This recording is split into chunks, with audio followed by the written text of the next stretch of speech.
오늘은 종교개혁 주일로 마틴 루터가 로마 가톨릭 교회의 잘못된 그 종교 의식을 취득하면서 시작했던 날, 또 그날을 기념하는 주일날입니다.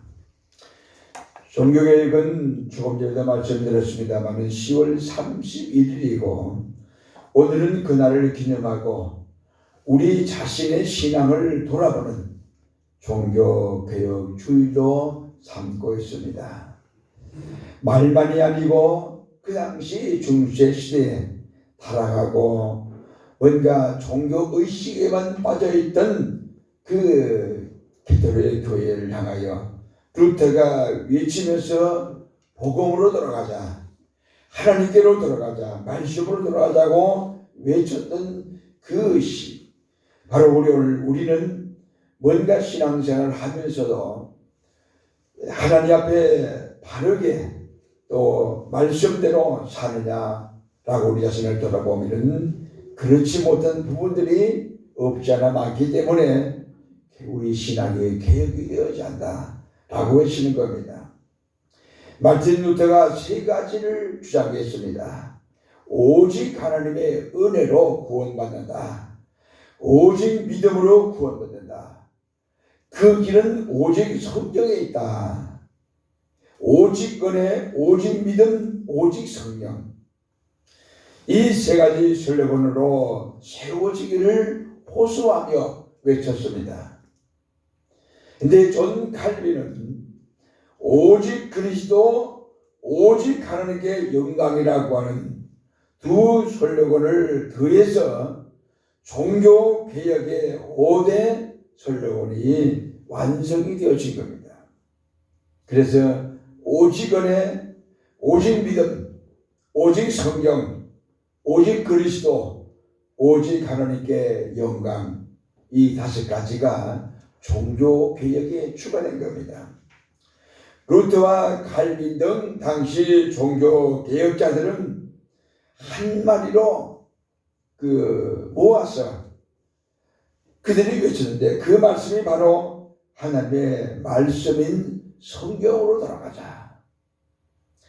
말씀 중심이 돼야 되지 말씀 중심이 아니면 그건 바른 신앙이 아니다 라고 주장을 한 겁니다. 가끔 제가 말씀드립니다마는 미국의 유명한 세계적인 봉사傳道자였던 빌레그란 목사님 항상 말씀을 전할 때마다 이 이야기를 했습니다. 우리 성도들이, 믿는 사람들이 고민하고 걱정하고 염려하는 것은 100%로 잡고 95%라면 성경을 읽지 않기 때문에 발생하는 것이다 라고 말을 했습니다. 다른 말로 표현하면 성경을 읽고 말씀 중심으로 살면 95%의 고민이 해결된다는 이야기입니다. 염려나 걱정이 없어진다는 이야기입니다. 여러분, 개인적으로, 가정적으로, 우리가 직장이나 또 사업이나 우리가 사회적으로 많은 염려도 하고 걱정도 하고 고민도 합니다. 근데 하나님의 말씀을 읽고 말씀 중심의 삶에는 그러한 모든 고민들이 다 사라진다는 이야기입니다. 코로나 때문에 많은 사람들이 두려워하고 걱정을 합니다. 언제 어느 때 그 어려움들이 나에게 닥칠지 모른다는 염려 때문입니다. 그러나 우리가 말씀 중심의 삶을 살면 그 염려가 없어진다는 이야기입니다. 말씀대로 살면 말씀을 읽고 말씀 중심에 서게 되면 그런 염려나 걱정들이 사라진다는 이야기입니다. 하나님의 말씀인 성경을 읽고 그 말씀을 따라 살 때 마음도 가정도 교회도 예비된 하나님의 복을 누리게 된다는 사실을 믿으시기 바랍니다. 말씀은 신구약 성경으로 하나님이 우리에게 약속하신 겁니다. 이 말씀대로 살면 너희에게 은혜를 주겠다. 복을 주겠다. 건강을 주겠다. 모든 일이 형통하도록 하겠다. 하나님이 약속하신 말씀이 성경입니다. 왜 성경을 읽자, 성경을 알자, 성경을 배우자라고 얘기하느냐? 바로 말씀이 우리의 삶을 주관하고 말씀이 우리 모든 생활을 지배하기 때문에 그렇습니다. 말씀 없이 사는 것은 헛된 것입니다. 중세시대에 종교개혁자들이 개혁을 하게 된 그 이유가 뭐냐? 조금 전에 말씀드린 것처럼 형식에 붙잡혔어요. 우리가 구원은 믿음으로 받는다고 의심하지 않습니다. 근데 중세시대 때는 구원을 돈을 주고 구원의 표를 사면 구원받는다고 했어요. 그래서 로마에는 베드로 성당을 짓기 위해서 시작을 했는데 자금이 모자랍니다. 그래서 당시 지도자들이 모여서 의논한 결과 구원의 표를 팔아서 그 건축비를 충당하다 라고 이걸 보고 구원의 표를 만들어서 판 겁니다. 천국에서 말하는 연옥이라는 것이 있습니다. 천국과 그리고 지옥과 중간에 있는 연옥인데 믿지 않고 선하게 산 사람들이 연옥에 가 있습니다. 이 땅에서 예수를 믿고 구원받은 사람들이 그 영혼을 위해서 구원의 표를 사면은 연옥에서 천국으로 올라간다고 믿었어요. 이 구원의 표를 산 겁니다. 있을 수 없는 일을 중세시대에 한 거예요. 루터는 이걸 알고 이건 아니다. 말씀으로 돌아가 말씀을 믿을 때 구원받는 것이지. 구원의 표를 산다고 돈을 주고 구원을 사는 건 아니다라고 외친 겁니다. 오늘날도 마찬가지입니다. 우리 믿는 사람들이 돈으로 뭔가를 해결하려고 합니다. 신앙생활도 물질적인 면에 얽매여가지고 하려고 해요. 그러다 보니까 오늘날 교회들이 자꾸 지탄을 받게 되고 타락하게 되고 자의적으로 욕을 먹게 되어집니다. 교회가 중세 시대처럼 너무 화려해졌어. 교회가 너무 하나님 없는 모습으로 전락해 버렸다는 이야기입니다. 그래서 오늘날 교회가 개혁되어져야 합니다. 우리 성도들 한 사람 한 사람이 또 우리 가정이 우리 교회가 새롭게 변화되지 아니하면 하나님 앞에 무서운 책망을 받을 수밖에 없습니다. 조지 맥클레오드라고 하는 사람이 쓴 책에 오직 남은 한 길이라는 책이 있습니다. 이 책은 사실을 근거로 해서 쓴 책입니다. 제정 러시아, 즉 소련이죠. 소련이 망할 때 어떤 사건이 벌어졌느냐. 이분이 쓴 그 책에 보면은 그때 당시 소련은 정교회라고 그랬어요. 장로교, 감리교 있는 것처럼 정교회 그랬습니다. 정교회 지도자들이 모였어요. 회의를 했습니다. 뭘 가지고 회의를 했느냐? 성직자들이 있는 성이 나온 이 성의를 어떤 모양으로 만들었냐? 그리고 옷단을 붉은색으로 하느냐? 황금색으로 하느냐? 이걸 가지고 논란이 벌어진 거예요. 이 논란이 자그마치 10주 동안 밤낮 회의를 했어요. 의견이 모아지지 않습니다. 경로를 벌렸어요. 결론을 내리지 못하고 헤어지고 말았습니다. 근데 그 10주 동안에 그 시간에 6명의 볼세리키 운동가들이 모였어요. 지하에서 모였습니다. 그 당시는 그 정교회가 구소련 전체를 지배하고 있었어요.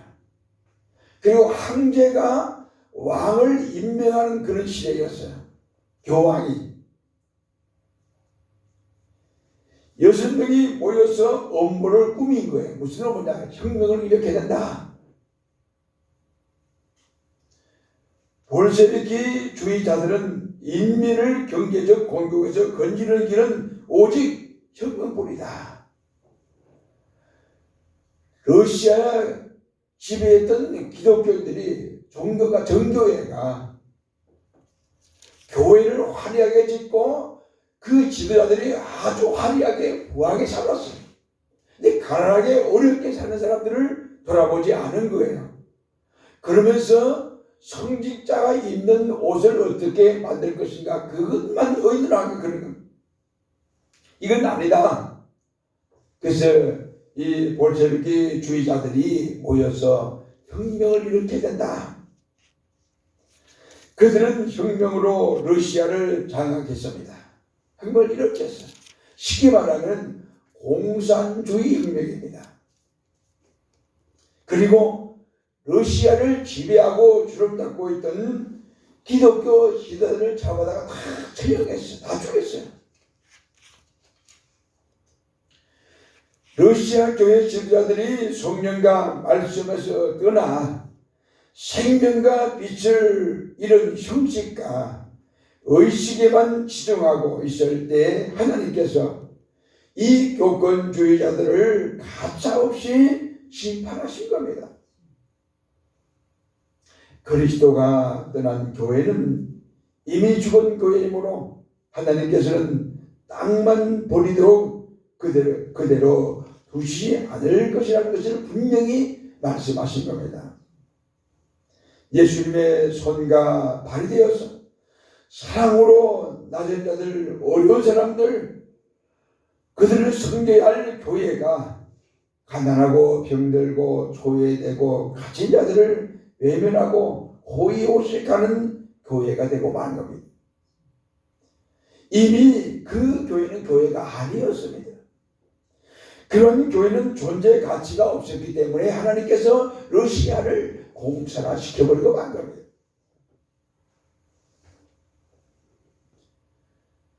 공산주의자들이 외치는 것이 뭐냐? 가난하고 어려운 사람들과 똑같이 살아야 한다.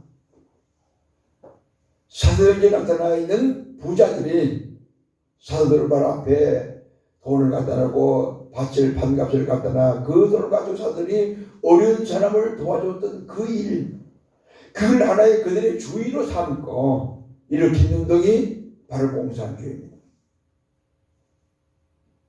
러시아가 정교한 러시아 전체가 기독교화되었던 나라입니다. 교회가 교회답지 못하니까 교회가 없어지고 교회 지도자들이 전부 다 처형을 당하고 만 겁니다.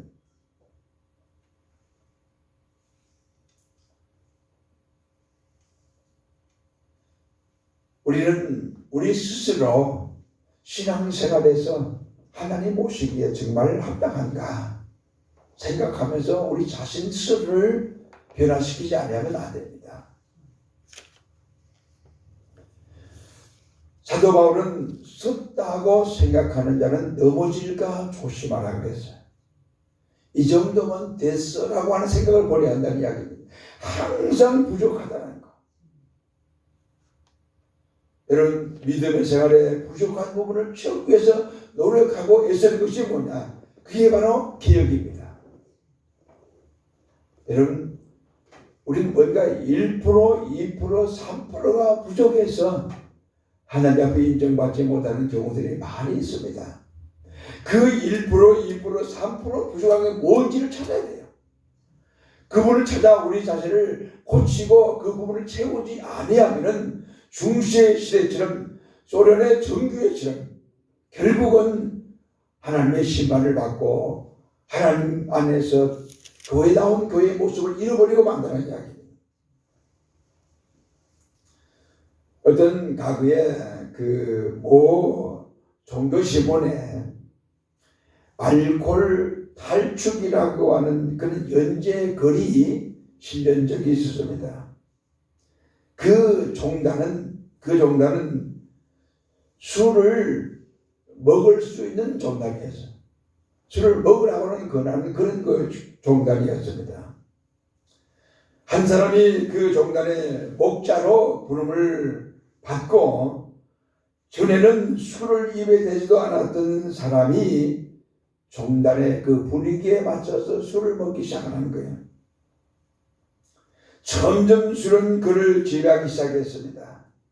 결국 술에 중독이 된 그런 목자의 직무를 감당하지 못할 징계까지 이르렀어요.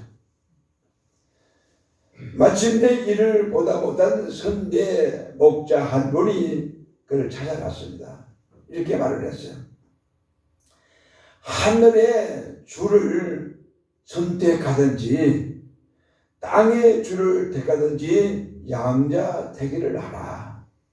하늘의 주는 주인 주자 하나님을 말하고 땅의 주인은 술 주자를 가르쳐 주자라고 했습니다. 이 권면을 받은 이 사람이 충격을 받았습니다. 그리고 다시 돌이키기 위해 수년 동안 피눈물 나는 전쟁을 일으켰게, 술과의 전쟁을. 마침내 그런 술에서 자유를 얻고 이제는 알코올 중독에 빠진 사람들을 돕는 사람이 되었습니다.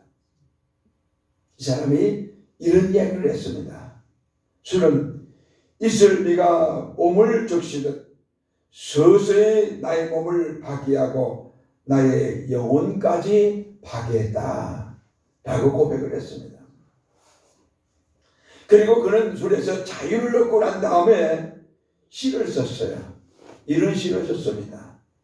술을 끊으니 꽃이 피는 봄이 보이고 술을 끊으니 푸르름이 가득한 여름이 보이고 술을 끊으니 오색 단풍의 가을을 느낄 수가 있었네 라고는 시를 썼어요. 개혁이란 바로 이런 것들입니다. 자신을 계획하지 못하면 아무것도 바꿀 수가 없다고 하는 이야기입니다. 제임스 D. 멜로이라는 사람이 쓴 글에 이런 이야기가 있습니다. 한 사람이 자기 자신에 대해서 이렇게 고백을 했어요. 처음에 내가 젊고 자유로워서 상상력이 풍부할 때 세계를 변화시켜야 되겠다 라고 생각하고 힘쓰고 기도하면서 노력했어요. 그런데 나이가 들면서 그 생각을 포기했어요. 두 번째로 이 사람이 뭘 생각했느냐? 나이가 들고 조그만 지혜를 얻게 되었을 때 나는 내가 결코 세상을 변화시킬 수가 없구나. 그래서 내 시야를 약간 좁혀서 내 나라를 변화시켜야 되겠다 라고 생각하고 기도를 한 거예요. 노력했는데 안 됐습니다. 시간이 흘러서 중년에 이른 나는 내 인생의 절반이 뜻없이 흘러갔음을 깨닫고 나는 이제 기도의 제목을 바꾸려고 한다. 주여, 나와 만나는 모든 사람들을 변화시킬 수 있도록 나에게 능력을 주옵소서 기도했어. 그런데 그것도 이루지 못한 겁니다. 그 후에 좀 더 나이가 들자 이 사람은 이렇게 기도했습니다.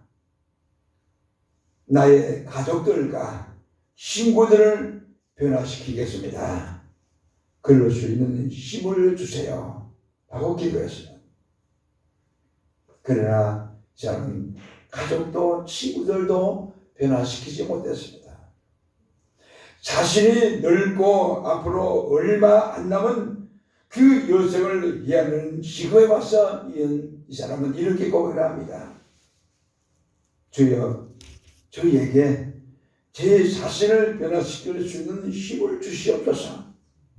이제는 오직 하나, 나 자신을 변화시킬 수 있는 힘을 가져야 되겠습니다. 이제 나는 깨달았습니다.